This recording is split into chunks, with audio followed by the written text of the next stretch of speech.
Bonjour à tous, dans cette vidéo on va voir comment aller un peu plus loin avec Style Component. Alors je vous avais montré qu'on pouvait faire pas mal de petites choses avec Style Component, lui intégrer des props, avoir des composants réutilisables. Et il y a un truc qui est aussi pas mal, c'est qu'on peut avoir un thème global et ça se fait assez facilement. Alors, qu'est-ce qu'on va faire? Dans un premier temps on va créer notre thème. Alors moi j'ai l'habitude de faire un dossier config. Et dans ce dossier config, on va faire un thème.js. Et là je vais lui dire const thème est égal, on va lui dire primary est égal à red et secondary est égal à green. J'exporte mon thème, export défaut thème, et je vais faire en sorte de donner ce thème à Style Component. Là j'ai juste créé ici dans config, mais il faut que je fasse en sorte que Style Component reçoive ce thème.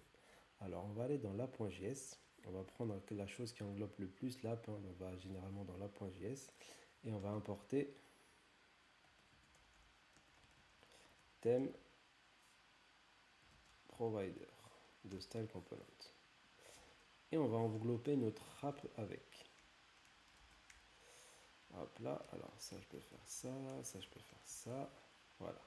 Alors le theme provider, là il va pas être content, parce qu'il va me dire theme prop is required. C'est ce que, bon, j'ai un anglais abominable, excusez-moi.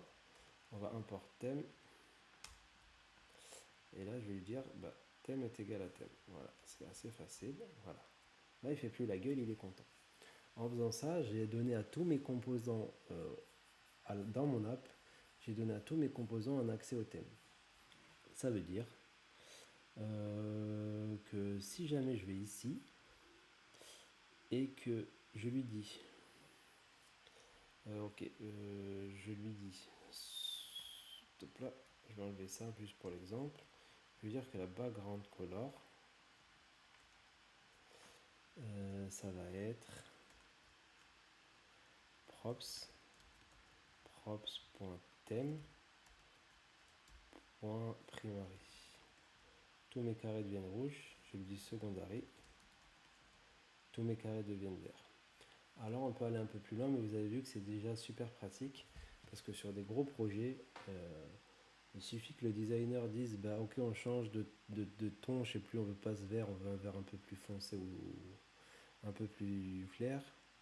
Et ben en une seconde vous avez répercuté les changements partout sur l'app. Si vous avez une charte graphique bien faite évidemment, dans quelques secondes vous pourrez répercuter tout ça dans l'app. Alors je vais vous montrer aussi un petit truc avec les style components, je vous rajoute ça. Là je lui dis parfois je vais vouloir override ça, c'est-à-dire je vais lui dire si j'ai une couleur, tu m'affiches la couleur, sinon tu m'affiches une couleur du thème. Ok, vous pouvez faire aussi des choix dans vos style components. Vous connaissez tous les ternaires, donc là je peux lui dire écoute, props.color. Je lui dis si props.color existe, tu me renvoies props.color. Excusez-moi, je ferme ça, ça sera plus props.color. Sinon, tu me mets le thème primaire, excusez-moi. Voilà. Donc là, j'ai une couleur partout, donc il m'affiche là. Attends, je vais mettre bleu ici. Il m'affiche le truc correctement, mais si jamais je recrée un carré que j'enlève couleur, j'ai le thème rouge, ou si je veux le thème vert, je fais ça.